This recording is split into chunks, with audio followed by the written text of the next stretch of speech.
La doctora Paulina Elizabeth Calderillo Cabrera es médico cirujano por la Universidad de Guanajuato y pues es especialista en genética médica por el Instituto Nacional de Ciencias Médicas y Nutrición Salvador Subirán de la Universidad Nacional Autónoma de México.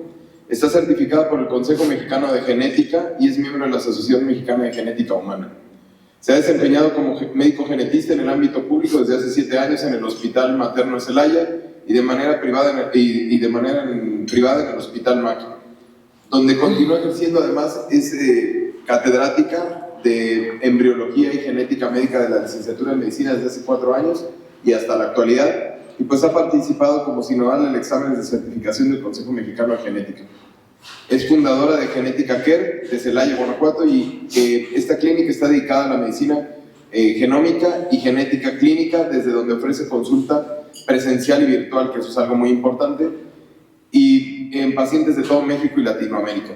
Su trayectoria combina la atención clínica, la docencia y la divulgación educativa, participando activamente como conferencista en foros con énfasis en genética en el embarazo, medicina personalizada y prevención de enfermedades. Sin más, pues quiero que le den un aplauso a la doctora y pues vamos a empezar. Muchas gracias, Pablo.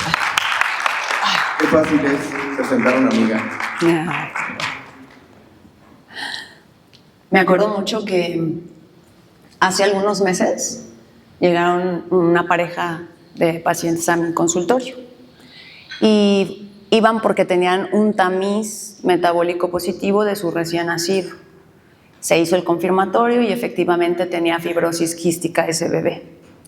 Y entonces cuando se hace como el análisis hacia atrás de ese paciente, pues claro, las preguntas de los padres suelen ser comunes, sobre todo aquellos pues que quieren saber por qué y en qué momento eso pudo haber sido detectado, ¿no? Llegamos puntualmente a la pregunta del embarazo y el foco se pone en los ginecólogos, ¿no? Pareciera que los padres están buscando a los culpables que no se dieron cuenta. Y entonces llegó esta pregunta puntual y fue: doctora, nosotros pudimos haber hecho algo para darnos cuenta de que nuestro bebé podía tener esta enfermedad genética. Mi respuesta fue sí se podía. ¿Y por qué nadie me dijo? ¿Por qué mi ginecólogo nunca me dijo? Y mi respuesta fue: porque la mayoría de los ginecólogos no conocen esos estudios genéticos. Buenos días, mi nombre es Paulina Calderillo, soy médico especialista en genética, los conozco casi a todos y casi todos me conocen. Y hoy quiero que ustedes sean de ese grupo de ginecólogos que sí saben que existen esos estudios, que sí tienen herramientas para brindarle a sus pacientes más allá del conocimiento de una trisomía 21. Porque hoy hay un mundo de posibilidades que van desde la consulta hasta los estudios genéticos. Y creo que es importante mencionar esto, a pesar de que pues, hay un laboratorio que es patrocinador, no tengo ningún conflicto de interés. Y, por supuesto, que después de esta introducción, quiero decirles que hoy es el Día Mundial de las Enfermedades Raras. Para nosotros los genetistas, pues es un día muy importante, porque entonces se pone el foco en todas esas personas que viven con estos padecimientos, que se define como tal aquellos padecimientos que tienen una incidencia por debajo de 1 en 2.500. Y entonces, partiendo de ahí, ¿en dónde estamos en las enfermedades raras? Porque justamente el título lo dice, esto va más allá de la trisomía 21, y es que enfermedades raras hay más de 7,000, y entre el 80 y el 85% de ellas son enfermedades genéticas. Conocemos arriba de 6,700 fenotipos identificados con asociación de 5,600 genes que están provocando esas enfermedades. Y entonces, ¿qué es lo que tenemos hoy para una detección prenatal? O sea, si partimos de este caso clínico con el cual yo inicié y nos vamos hacia atrás, ¿cuáles son las herramientas que hoy tenemos? Bien identificado está el ultrasonido. Me acuerdo mucho que en algún momento en redes, ¿no?, se lanzaron contra mí muchos maternos fetales y ginecos, pues porque yo hablaba de estudios genéticos y ellos decían, pero es que el ultrasonido es el que... Bueno, es que yo nunca dije que el ultrasonido no. Por supuesto que el ultrasonido es la herramienta por excelencia para la identificación de alteraciones estructurales que se puedan identificar. Sin embargo, las herramientas que tenemos hoy llevan a que estos porcentajes sean muy cercanos al 100% en sensibilidad y especificidad. Y entonces, además del ultrasonido, tenemos también los estudios invasivos que ya van dirigidos puntualmente hacia algo y hay criterios bien establecidos, pero también estos estudios que no son invasivos y que son de tamizaje.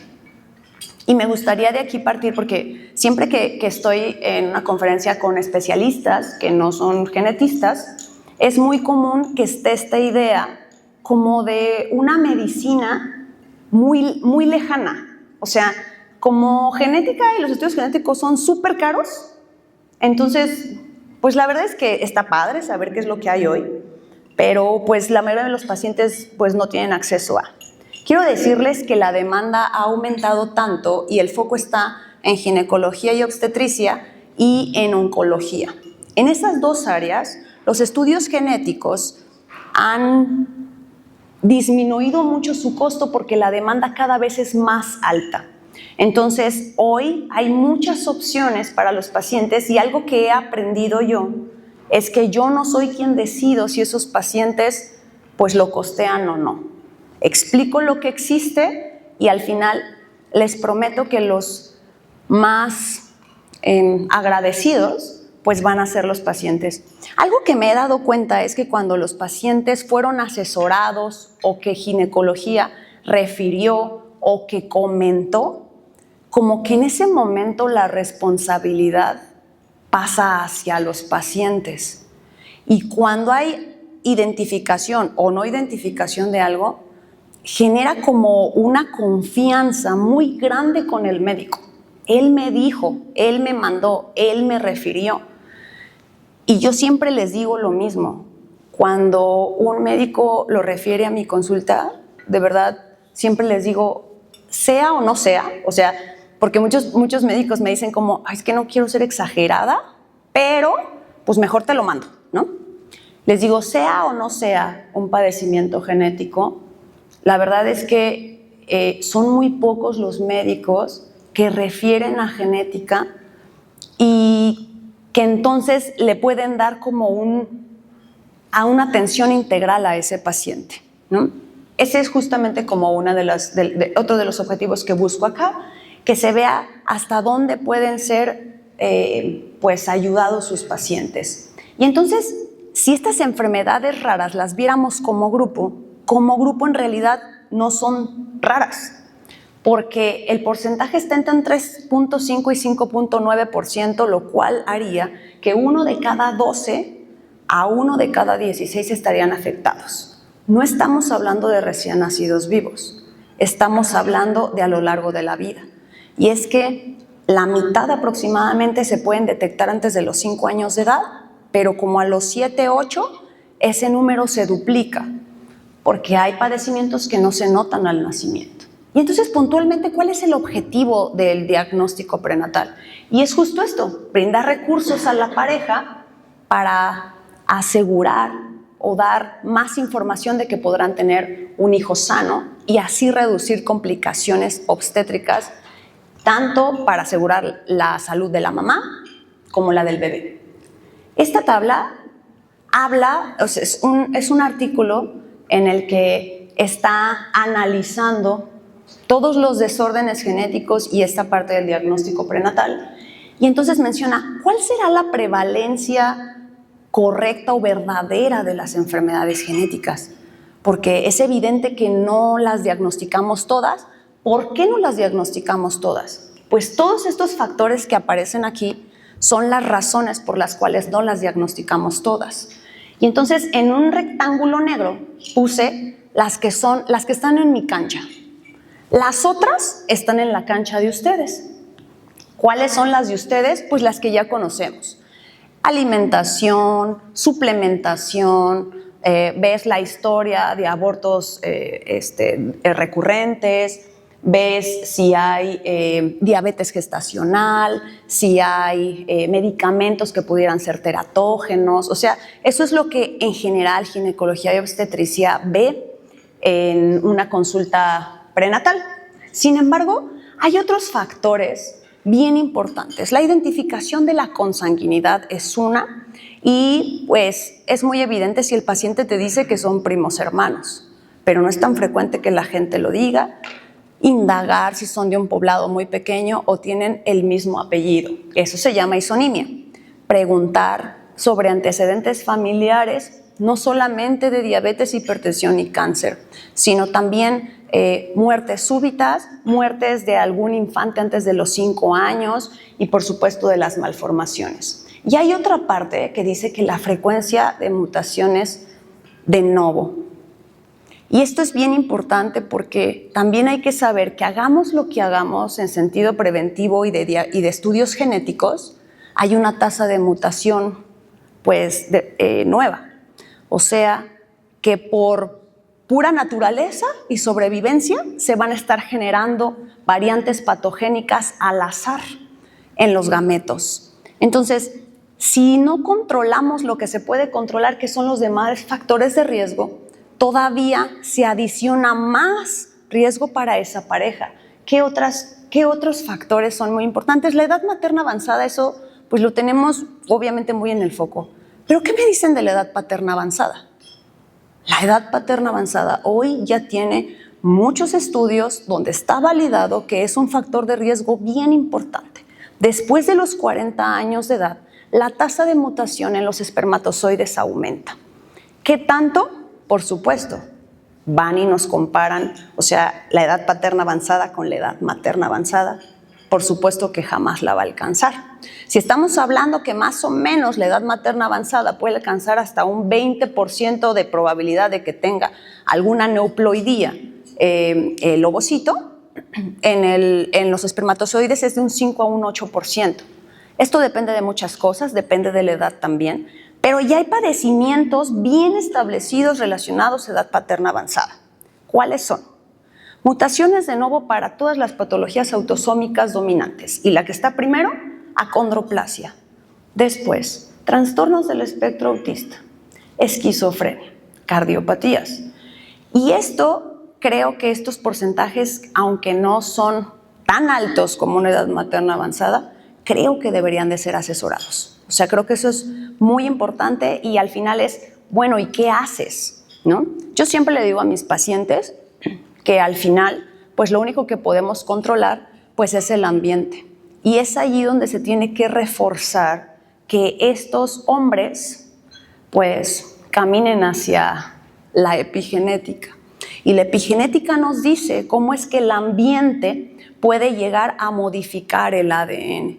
Y entonces, lo que tendríamos que hacer, pues, es refortalecer la alimentación, ejercicio, sueño, gestión del estrés, el estilo de vida, para que entonces eso haga que se apaguen riesgos que están en el ADN, lo cual ya está también muy demostrado, y que entonces nos estemos ocupando de lo que podemos. La edad cronológica no la podemos cambiar, pero sí podemos informar respecto a esta idea que se concibe de que como el hombre tiene esta capacidad reproductiva hasta el infinito, pues que en cualquier momento pueda tener hijos.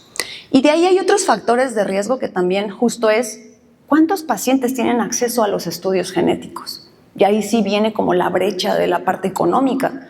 Esos son otros factores que nunca nos enteramos. Los óbitos, los abortos. Y entonces con eso podríamos pensar y saber que la prevalencia de los desórdenes genéticos son muchísimo más altos de lo que en realidad sabemos. Y entonces, ¿qué se busca con el asesoramiento genético? Y es este procedimiento en el cual nosotros comunicamos los riesgos de que pueda ocurrir un padecimiento genético o que pueda recurrir. Y para saber cuál es el riesgo de recurrencia, primero tengo que saber qué fue lo que sucedió. Por eso tan importante la consulta de genética para poder determinar en dónde está englobado, aunque no podamos tener un estudio genético, tener una idea de dónde estamos con ese paciente para entonces poder saber cuáles son los riesgos y qué vamos a hacer también en futuros embarazos. Y entonces, ¿para qué sirve? Factores de riesgo identificados puntualmente, que ya he mencionado algunos. Ahora me sorprende que han llegado pacientes a mi consultorio de una pareja: doctora, nos queremos embarazar. Y entonces dije, pues este control prenatal fabuloso, porque está súper bien. Claro, casi siempre son pacientes más jóvenes, o sea, se ve mucho ya de las nuevas generaciones, donde lo que quieren es que analice sus antecedentes familiares. Tenemos algo de riesgo, hay estudios para sanos, hay algo que me pueda dar más seguridad de que mi hijo no va a tener un estudio, no va a tener una enfermedad genética, y aparte quiero saber qué hago en el embarazo, ¿no? Y entonces ahí viene mi asesoramiento de en qué semanas es súper importante que te hagas estos ultrasonidos, que estés con ginecología, que estés suplementado. Y entonces al final se hace como un match. Yo he visto mucho en los pacientes cómo se hace este match entre ginecología, obstetricia y genética. Y por supuesto, pues esta parte de los antecedentes familiares. Y entonces ahí pongo el foco, el timing. ¿En qué momento se tendrían que hacer estudios genéticos los pacientes? Nuestra cultura gira en torno a el diagnóstico. Hasta el momento en el que está la patología enfrente, pues un feto o un recién nacido, hasta ese momento es cuando lo hago. Pero en realidad creo que deberíamos de girar hacia la prevención, y justo el foco que tengo hoy en la presentación es en relación a estudios genéticos para sanos. Y es que en realidad se trata como si fuera de un embudo, ¿no? O sea, llegan todos estos pacientes a su consulta, y pues no todos, o sea, obviamente los menos son los que llegan a mi consulta, pero la identificación de factores de riesgo es bien importante para poder saber a quién sí le podría yo dar mayor información y modificar lo que pueda ocurrir con ese bebé. Y esto me parece muy importante. Una cosa es la consulta y el asesoramiento genético, y otra muy diferente son los estudios. Aunque una paciente no pueda llegar a hacerse estudios, el valor y la información que se le brinda a la pareja, yo he visto cómo eso hace un aumento de la tranquilidad y la confianza de los pacientes, y por supuesto también un nuevo camino para la acción. Siempre a todos los pacientes les doy dos opciones: estudios o no estudios, porque en nuestro país, en nuestra ciudad, no es tan frecuente que lo puedan costear. El asesoramiento genético da mucho, desde la identificación hasta el actuar y obviamente la comunicación con ustedes. Puntualmente, ¿qué estudios hoy existen y qué Fetal ADN brinda? Y entonces son muchos estudios que van desde antes del embarazo, incluso hasta el recién nacido. Ellos tienen un foco muy grande en la medicina funcional. Hoy día hay muchos estudios que van desde lo muy técnico, que son muchos de los estudios que ya realizo yo, y muchos otros que van hacia la microbiota intestinal, vaginal, a PGT. Y entonces lo que está pasando hoy, pues es que nuestra medicina tradicional se está fusionando con esta medicina funcional, pero toda la base es basada en, valga la redundancia, en estudios moleculares. Y aquí es donde me voy a concentrar hoy: la prueba de portadores y las nuevas técnicas y amplitud del ADN fetal. Y entonces primero la prueba de portadores. ¿Alguien de ustedes sabe qué es la prueba de portadores? Pueden levantar la mano. ¿No? Es lo normal, no se preocupen, eso es lo normal. Me sorprendería más bien que muchos levantaran la mano. Hay una pregunta que me hacen mucho: sobre todo las personas que se van a casar. Y me dicen, ¿qué estudio, Pau, nos recomiendas que nos hagamos antes de casarnos? Porque pues yo no sé si ustedes saben cuál es la función de la biometría hemática y el grupo sanguíneo del registro civil.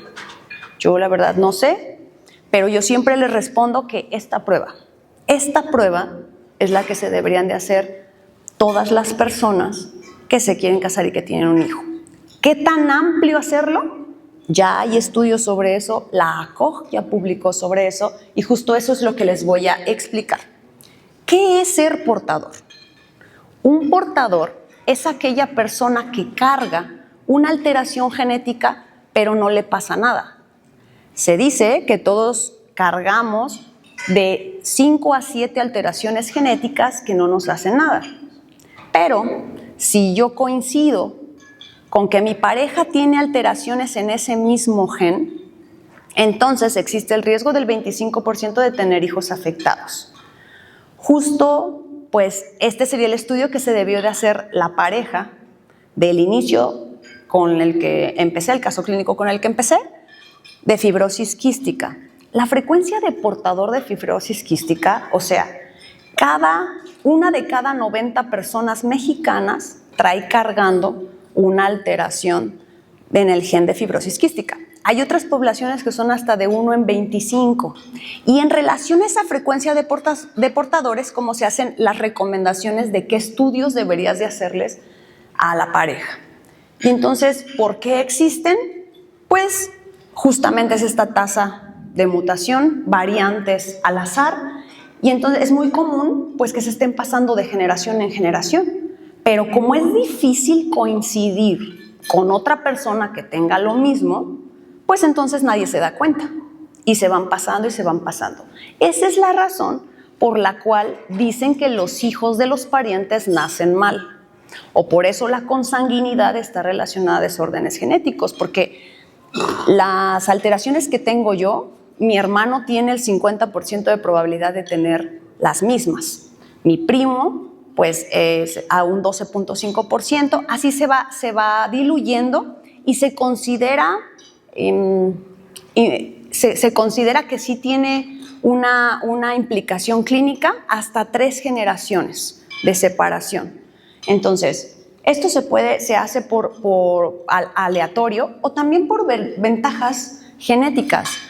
Por ejemplo, hay algunos portadores de genes específicos que entonces sobrevivían a la malaria. Si ellos eran portadores, eran resistentes. Y eso les hacía una ventaja competitiva y pues obviamente sobrevivían. Entonces eso hacía que esa alteración genética pues todavía fuera mucho más frecuente. Y entonces, ¿por qué realizarla? Primero, porque puedes conocer el riesgo que tiene la pareja. Darles esta confianza de decirle, entre ustedes dos, pues no coinciden o sí coinciden, y entonces, pues la primera indicación sería hacer una fecundación in vitro con un diagnóstico preimplantacional, que de hecho, todas estas clínicas de fecundación in vitro, y que bueno, estoy en contacto con muchos genetistas que están en la Ciudad de México, sí o sí, los pacientes que llegan a las clínicas les hacen prueba de portadores y cariotipo, así, de entrada, ¿no? ¿Por qué? Porque si tú vas a controlar el medio, pues contrólalo lo más que puedas. Y entonces, ¿cuál es la ventaja de esto? Pues lo que se busca es que se tomen decisiones informadas, que se guíe este diagnóstico preimplantación, o pues que ellos tomen la decisión de acuerdo a los riesgos ya conocidos. ¿A quién se la vas a realizar? Está bien indicado prescribírselas a los que tienen mayores riesgos de enfermedades genéticas. ¿Quiénes?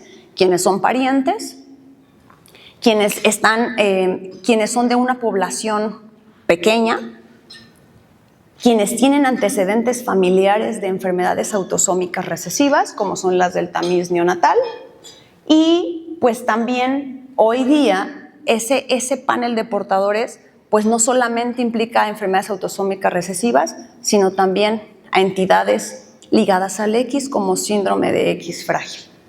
Y entonces justo se trata de que ellos tengan más herramientas para tomar decisiones. ¿Qué dicen las guías clínicas? ¿Qué dice la ACOG? Bueno, la pregunta es, ¿qué tan amplio lo hago? ¿Qué tanto les busco?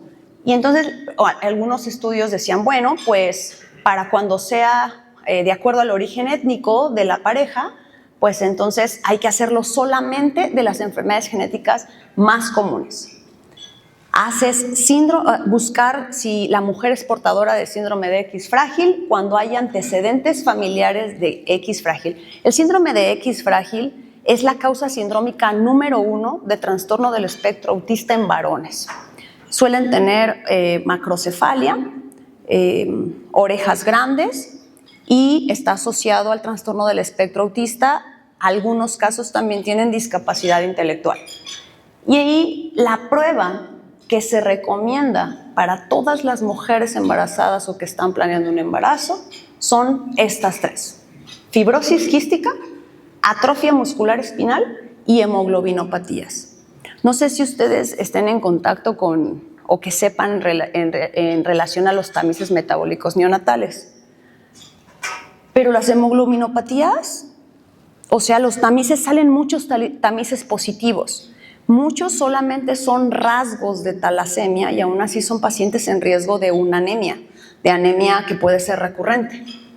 Pero estas 3 enfermedades que abarcan 5 diferentes genes tendrían que estarse buscando en todas las parejas, porque la frecuencia de portador, es decir, la probabilidad de que tú coincidas con alguien más en la misma alteración es alta. Y así siguieron haciéndose más estudios, ¿no? Vamos a explorar 9 categorías para saber cuántas enfermedades tendríamos que testear, porque hoy hay paneles de más de 2,000. Entonces, ¿cuál me debería de hacer? Y entonces empiezan a analizar cuáles son los objetivos, a quién se lo vas a hacer, cuántas incluir, bajo qué condiciones y también cómo es que se tiene que asesorar. Hay varios estudios, varias asociaciones y grupos que han estado hablando justamente de este panel de portadores, que es como se llama, y ahora sabemos que esto está resumido más o menos así respecto a en qué momento y a quién indicárselo. Primero, pues hay una prueba básica. La verdad es que yo he estado buscando un laboratorio que haga solamente esas 3 enfermedades, esos 5 genes. Porque en mi cabeza, o sea, yo lo pienso y digo, ay, ojalá podríamos conseguir que esa prueba costara 3,000, 4,000 pesos para que fuera mucho más fácil que la gente se hiciera. Pero en la parte molecular, hacer 5 tiene el mismo costo que hacer 30 y a veces el mismo costo que hacer 150. Entonces, eso está un poco complicado, pero este es uno de los paneles más pequeños y básicos que yo he visto, que analiza 30 condiciones, obviamente incluido la fibrosis quística, hemoglobinopatías y atrofia muscular espinal y síndrome de X frágil.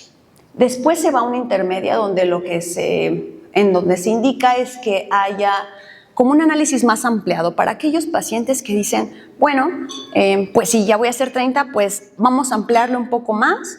Y la verdad es que la diferencia es muy baja. En mi consulta, los estudios que más solicito son estos, la intermedia y la avanzada. La avanzada se recomienda que sea para donadores o donantes de gametos. Y me ha sorprendido cómo últimamente he visto a muchas parejas que van o vienen de una fecundación in vitro y que ahora quieren hacer este diagnóstico preimplantacional. Y como lo mencioné hace rato, si ya vas a controlar el medio, pues contrólalo lo mayor posible. Porque si tú identificas que eres portador, pues entonces la indicación sería ir a buscar estas variantes para evitar que haya una enfermedad genética. Y pues ya, hacer como una secuenciación del exoma, más de 2,000 genes incluidos, pues esto ya sería indicado para personas de alto riesgo. Pero la verdad es que también en mi consulta lo he hecho porque la mayoría de los pacientes que pueden costear una prueba avanzada, Pues la verdad es que dicen, no, pues dame el más completo. Tiene que ir muy guiado de un asesoramiento genético. ¿Qué significa eso? ¿Para qué lo necesitas? Y que entonces en este caso va indicado únicamente en patologías que a ti no te hacen nada, pero que si coincides con tu pareja, entonces pues sí puede ocurrir. Y este es un ejemplo de resultados de la prueba de portadores. Y entonces lo que sucede es que te dicen cuántas variantes traes cargando de acuerdo al panel que se te haya hecho.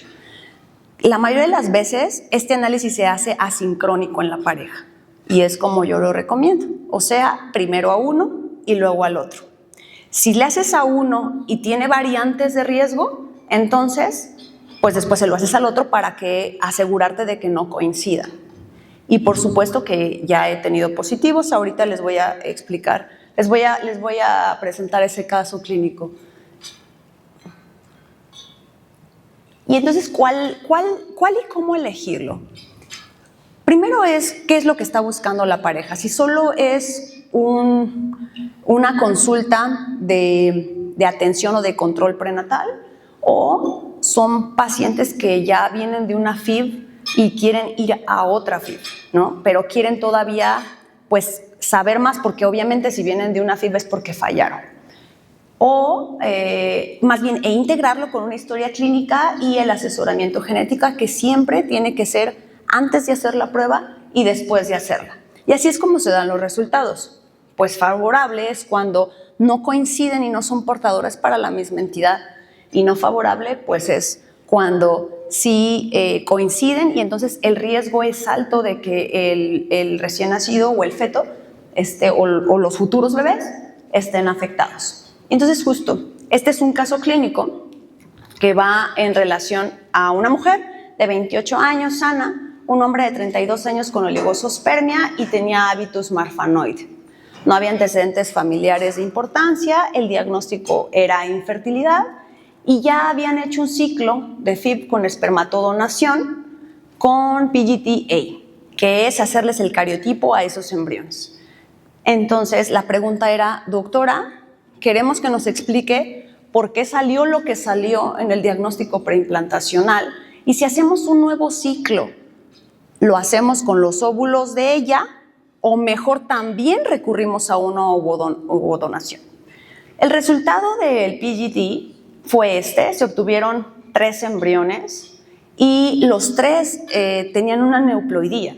El primero, un mosaico de bajo grado de monosomía del 22, le faltaba un 22, le faltaba un 17 y le faltaba un 22. Pues obviamente ninguno se transfirió y ahora querían saber, pues investiguemos la causa. A esa pareja no se le había pedido el cariotipo, no se le había pedido nada más y entonces vienen las preguntas, ¿no? O sea, ¿cuál es el origen para poder saber hacia dónde vamos? Opción 1, la mujer tiene algo, o sea, el óvulo, pues ella es portadora o trae cargando un rearreglo cromosómico, lo que yo pensé primero fue, pues es algo que tiene que involucrar el cromosoma 22 y el 17, porque, pues como por qué se repite, ¿no? Segunda opción, el donador, pues trae algo. Tercera opción, azar y mala suerte. Entonces, pues lo primero que pedí fue el cariotipo a la mujer. Y pues sorpresa, pues sí tenía una alteración, pero no tenía nada que ver con el cromosoma 22 y con el 17. Tiene un mosaico de bajo grado de la monosomía del X. Se analizaron 100 núcleos, 100 metafases. Y de esas 100 metafases, 94 eran normales. 6 tenían una pérdida de un cromosoma sexual. Esto está asociado más que infertilidad a abortos de repetición, pero no tiene nada que ver con la monosomía del 17 y la monosomía del 22. Y de ahí nos fuimos a la prueba de portadores. Ella resultó ser portadora para esta variante y entonces lo que se determinó pues es que no había una causa específica de que fuera ella. Ahorita están en su segundo ciclo, otra vez empezaron como el ciclo de la FIV con estos estudios previos y me acuerdo mucho de esa pareja porque me hicieron la pregunta de ¿qué estudios se les hacen a los donantes? Y le dije, pues, genéticos no creo, ¿no? O sea, la verdad es que ahora ya se está regulando mucho, la parte de los donantes se está regulando mucho, pero por supuesto que no, o sea, no hay estudios genéticos para esos donantes. Y ahora, no sé, ya nos compartirán los ginecólogos que están en esa área, pero me sorprendió muchísimo que hace como unos 2 meses fueron una pareja de chavas que iban a hacer una fecundación in vitro. Una de ellas, pues obviamente ella iba a ser la que iba a aportar el óvulo, y buscaron en un banco de donadores de Europa, ¿no?, quién pudiera ser. No sé, la verdad es que no me acuerdo cómo es que llegaron a eso, pero iba a ser un chavo de Noruega que se dedica a eso. Y entonces, si tú querías obtener su panel de portadores, tenías que pagarle más. O sea, yo te cobro tanto por el esperma, ¿no? Y yo ya tengo estudios genéticos. Si quieres tener acceso a ellos, pues tienes que pagar tanto y pagar tanto. Entonces, ella se hace el panel de portadores, solo pues la que iba a donar el óvulo, obviamente. Extendimos ese análisis porque ella tenía antecedentes familiares de Parkinson antes de los 50 años de edad. Entonces, se metió el panel de portadores junto con la secuenciación dirigida a los genes relacionados a Parkinson a edad temprana para saber qué le vamos a buscar. Eso se pareó con el panel de portadores del donador noruego y pues todo salió muy satisfactorio porque no coincidieron. Sí era portadora para algunas variantes, pero no coincidía con el donador. Y luego hay otro caso de esta mujer de 19 años sana y un hombre de 21 años sano. No tenían antecedentes familiares relevantes. Eran novios. O sea, ¿quién de ustedes iría a la consulta de genética a los 19, 21 años para un asesoramiento cuando eres novio de alguien? A mí se me hizo muy raro. Y entonces ellos tenían el mismo apellido, pero era así algo como Hernández, ¿no? Y entonces yo intencionadamente pregunté, pues así como ¿por qué? Como ¿por qué vienen a consulta a esta edad, no? Y el chavo, o sea, los dos son mexicanos, son de aquí de Guanajuato, pero él vivía en Estados Unidos. Dije, bueno, a lo mejor tiene pues más acceso, no sé. Queremos saber si nuestros hijos pueden tener algo. Bueno, pues está la prueba de portadores, ¿no? Ok, yo dije, bueno, la verdad, o sea, muy juiciosa yo, pero a los 19, 20 años, ¿quién va a andar pudiendo costear una prueba de portadores, no? No, pues él dijo, yo me la hago y si yo tengo algo, pues después que se la haga ella.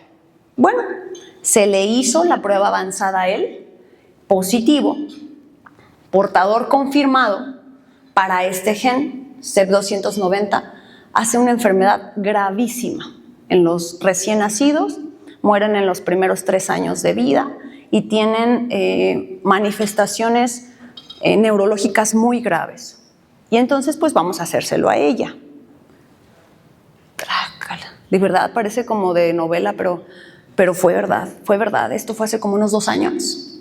Positivo. Pero fíjense, es bien importante esto.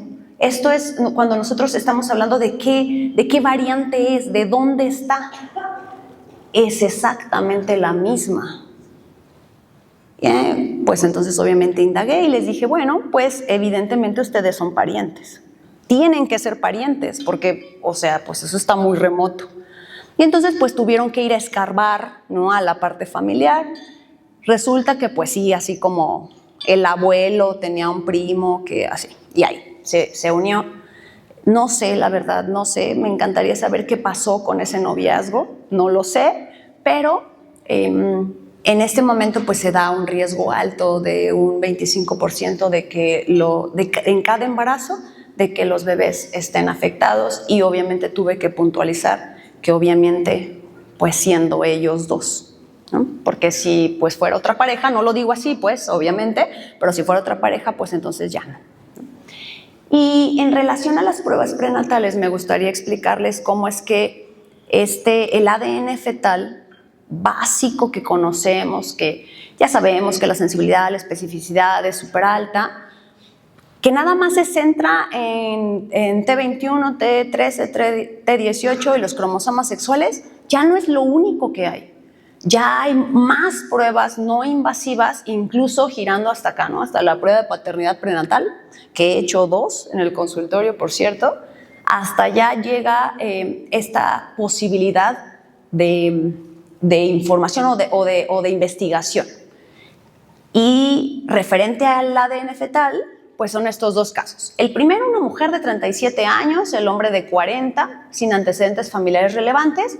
Las 2 edades parentales son de riesgo y ellos van con un embarazo de 12 semanas de gestación por FIV, con un feto con restricción del crecimiento y una translucencia nucal aumentada. Y en este otro caso también edades paternas de riesgo, pero en este caso este feto tiene huesos tubulares cortos y macrocefalia relativa. ¿Qué habría que hacer con ellos?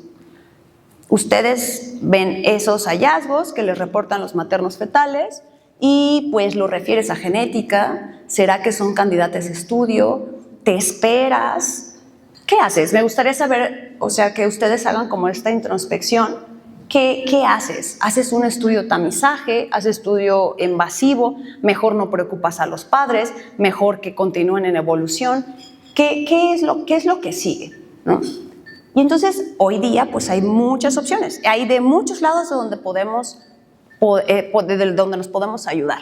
Y este es el primero, que ya lo conocemos bien, que es el de las aneuploidías. Pero ahora ya están bien validados los ADN fetales que analizan también alteraciones muy chiquitas de lesiones, duplicaciones, rearreglos o alteraciones de otros cromosomas, además de T21, T18 y T13, todos los síndromes por microdeleción e incluso enfermedades monogénicas, o sea, alteraciones que se ocasionan por un cambio de una letra en un gen puntual. ¿Cómo es que se hace puntualmente el algoritmo que ocupa Fetal ADN? Es la muestra de sangre materna, después se obtiene las células, el DNA libre de células maternas para obtener más o menos esta cantidad de pares de bases y se hace una secuenciación completa del genoma. Hay varias plataformas que se pueden ocupar, puntualmente ellos hacen esta secuenciación del genoma. ¿Cuál es la prevalencia de una microdeleción si la comparamos con síndrome de Down? Porque obviamente en diagnóstico prenatal y en ADN fetal nuestro referente es síndrome de Down. Bueno, pues las microdeleciones, el riesgo no depende de la edad materna. Siempre es lineal, a diferencia de síndrome de Down. Y la microdeleción más frecuentemente encontrada y más conocida es la de síndrome velocardiofacial, que es esta, 22q11, que ocupa, o sea, si diagnosticamos a un grupo de pacientes con microdeleciones, el 76% tiene esto y el resto tiene estas otras que ahora ya se pueden detectar por ADN fetal. Que hace poco, en noviembre, vi a una bebé que al final pues ya llegamos al diagnóstico y su diagnóstico fue justamente síndrome de Prader-Willi. Lo único que la mamá tenía era polidramnios. Cuando el bebé nace con, sin movimientos fetales espontáneos, una hipotonía súper grave, o sea, de verdad, no nos explicamos por qué no tenía dificultad respiratoria, porque no la tenía, hasta después empezó con dificultad. Pero hoy día, o sea, lo menciono porque justo los papás me dijeron, o sea, si hubiera existido algún estudio, pues sí, para esas microdeleciones ya lo hay. No hay para todo, pero sí hay para muchas condiciones. Y entonces vean toda la oferta que hay hoy de diferentes ADN fetales, pero esto lo tenemos que sustentar bien con la sensibilidad y la especificidad de las pruebas. Ahora, lo que más se hace y se sigue haciendo es la básica. Esa es como la principal. Pero de ahí quiero que sepan, como para no entrar más en detalle y no alargarme tanto, es que hoy también lo que están ofreciendo es que puedas saber el factor RH del bebé. Obviamente está indicado solamente para algunos casos, como ustedes bien lo saben, cuando las mujeres son RH negativas y el papá es RH positivo, ya podemos saber desde el embarazo si ese bebé, pues qué RH tiene y si está en riesgo. Y entonces al analizar qué es lo que hacen estas pruebas, dependiendo cuál hagas, será la extensión de ese ADN fetal, que son lo que hacen las básicas, alteraciones, falta o adición de un cromosoma sexual, microdeleciones, análisis de todos los cromosomas y un grupo de enfermedades genéticas ya sea heredadas o de no.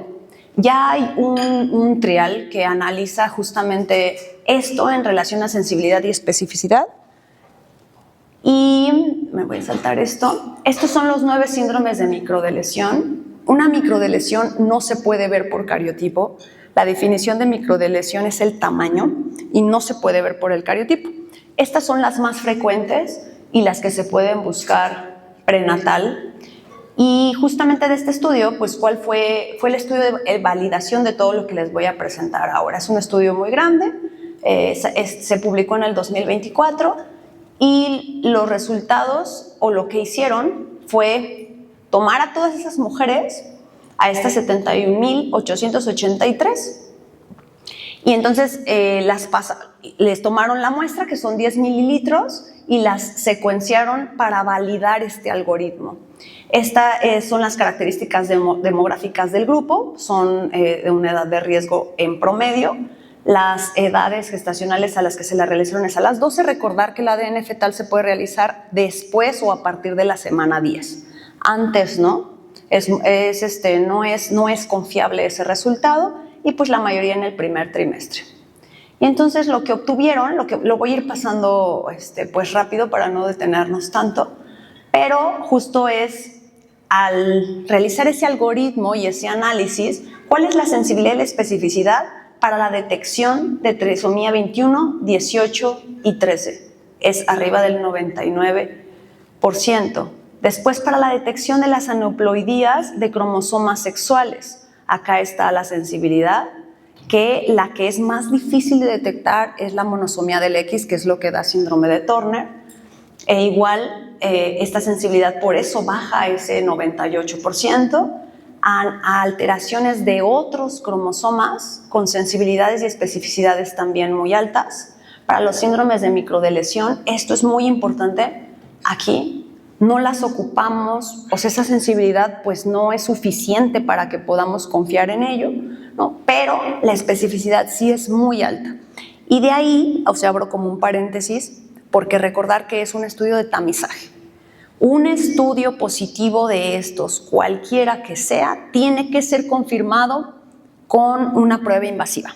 Justo la semana pasada, Vicky y yo tuvimos un caso positivo de un ADN fetal para T21. Los papás, o sea, lo único que el bebé tenía pues era una translucencia nucal limítrofe, ni siquiera estaba tan alta. Pues obviamente fue una súper noticia, y la pregunta puntual del papá fue: ¿cuál es la probabilidad de que esto sea un error?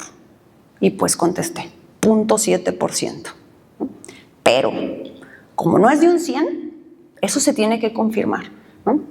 Todavía seguimos esperando a ver si van a hacer un confirmatorio o no, pero justamente es lo que continúa. Y aquí es bien importante saber esto para conocer las limitaciones que obviamente se tienen que asesorar en el momento en el que se les explica a los pacientes.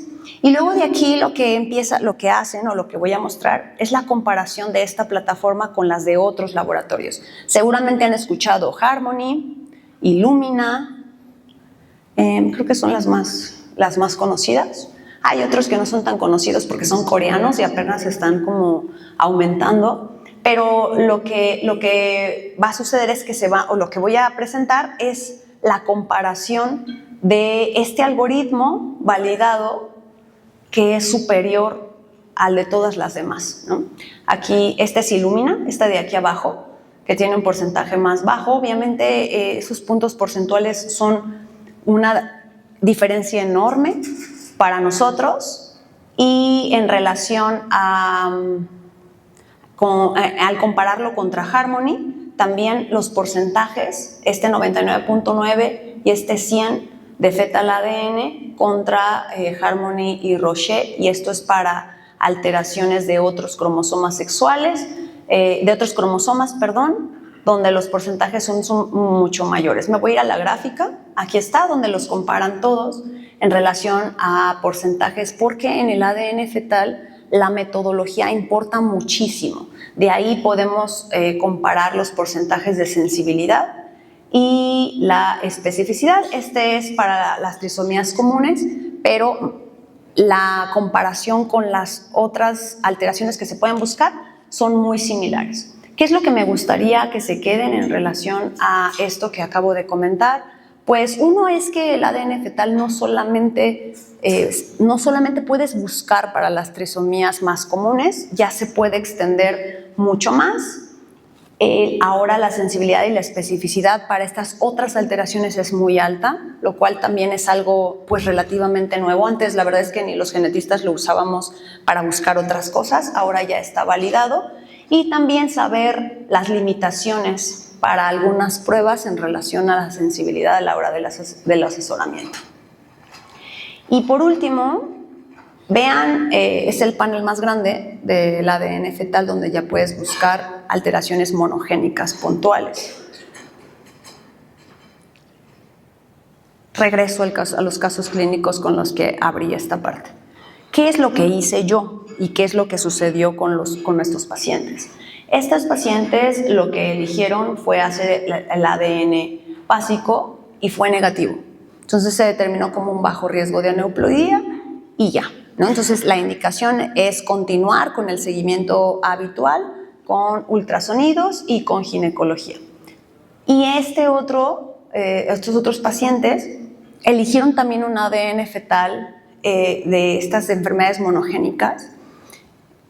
Ellos, recuerden que pues era este feto con huesos tubulares cortos y la macrocefalia relativa, donde pone el foco en una displasia ósea. Ellos ya tenían indicación de un estudio invasivo. Ese fue el asesoramiento. Pero la mamá no quería, o sea, la mujer no quería que se hiciera invasivo, y entonces al dar la opción de que había uno no invasivo, pues eligió ese, explicando que está limitado a 32 patologías y no todas tienen que ver con displasias óseas, pero estaba FGFR3. FGFR3 es el gen que ocasiona acondroplasia y más displasias óseas, que son las más frecuentes. Y justamente pues fue positivo.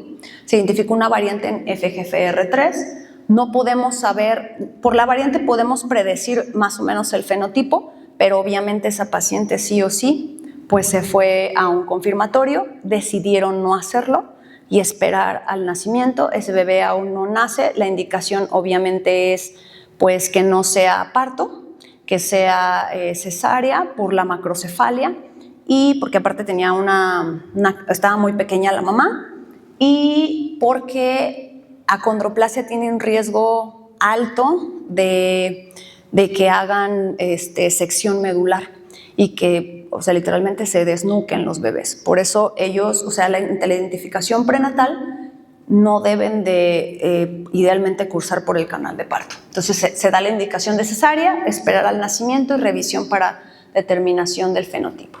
Y entonces termino con esto, que recuerdo que esta foto la uso mucho para gineco, y justo es como creo que si a mí siempre me preguntan que qué especialidad es con la que más trabajo, con la que más hago match y con quién puedo como colaborar más, sí o sí, y no lo digo porque esté aquí, pero es ginecología y obstetricia. Muchas gracias.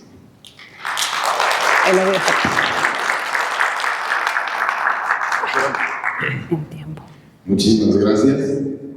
Siempre es un gusto verlo, doctora. Vamos a empezar con las preguntas de aquí para allá. Preguntas, empezamos aquí. No preguntas. Nos quedamos en cero. O sea, todo muy bien. Está muy interesante la doctora. Ay, doctor. Precios. Dale. ¿Cuáles? ¿El ADN fetal? ¿Básico? El ADN fetal tiene un costo de 11,500 pesos y de ahí ya va para arriba. El exoma, la secuenciación completa del exoma, esa solamente se puede hacer con un estudio invasivo, o sea, ya es dirigido, tiene un costo de 25,000 pesos. Los paneles de secuenciación que van más hacia abajo o microarreglos andan entre los 15 o los 20,000. Y todavía más abajo, el cariotipo, se puede hacer MLPA, que da el diagnóstico en 5 días hábiles, ronda alrededor de los 10,000 pesos. Entonces, pues, ¿cuál eliges? Pues obviamente depende de la historia clínica de los pacientes.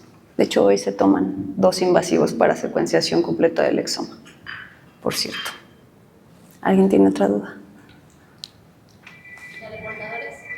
Portadores oscila entre 10,000 y 20,000, más o menos. Y es en saliva, portadores. Si no hay nada más, de la mano de nuestra presidenta, la doctora Virginia Medina Jiménez, queremos hacerle un reconocimiento especial a la doctora Paulina, que pues es amiga del colegio y que pues, siempre nos aporta y que siempre nos acompaña, y para comprometerla para nuestro congreso regional para más adelante. Es casi gracias. A nombre del colegio, doctora, por el apoyo anual y reiterativo. Ay, qué bonito. Gracias, Vicky. Muchas gracias por su apoyo. Muchas gracias. De todos nosotros para usted. Muchas gracias. Ven, déjame abrazarte. Ay, gracias, amiga. Gracias.